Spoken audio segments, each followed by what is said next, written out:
বাড়িতে না একদিন গোপুরা থাকলে পুরো সিংহাসনটাই পুরো ফাঁকা ফাঁকা লাগে।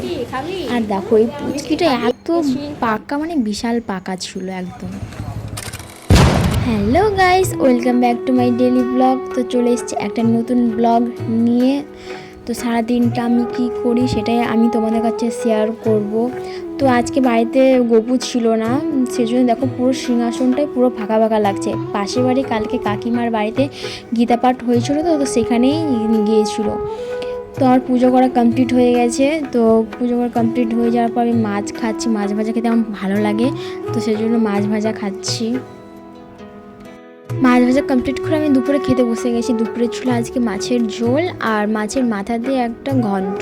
তো দুপুরে একটু ঘুমিয়ে নিয়ে আবার 4টের সময় বেরিয়ে গেছি, একটু বাজারে একটু কাজ ছিল, ওটার জন্যই যাচ্ছি। আমি, মা, দিদি সব চলে এসেছি একটা কাজে।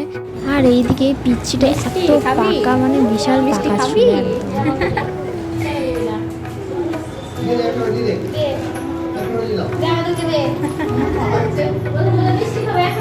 যে কাজটার জন্য এসেছিলাম সেই কাজটা এতটাই লেট হচ্ছিল যে বসে থাকতে থাকতে পুরো বোর লাগছিল একদম।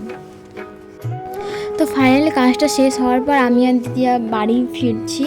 তো মা আগেই বাড়ি চলে গিয়েছিলো। আর একটু কসমেটিকের দোকান ঢুকেছিলাম, তো কিছু কেনাকাটা ছিল ওগুলোই নিয়েছিলাম, সেগুলোর ক্লিপ নেওয়া হয়নি। তো বাড়ি এসে তোমাদেরকে শেয়ার করছি, এগুলো নিয়েছিলাম। আর পকোড়া নিয়েছিলাম। তো আমরা এখন পকোড়া দিয়ে মুড়ি খাবো। তো এখন আমি পকোড়া দিয়ে মুড়ি খেতে থাকি। যদি তোমাদের ভিডিওটি ভালো লেগে থাকে তবে লাইক, কমেন্ট অ্যান্ড সাবস্ক্রাইব করে দিবে। যদি ফেসবুক থেকে দেখে থাকো তো ফলো করে পাশে থাকবে। বাই।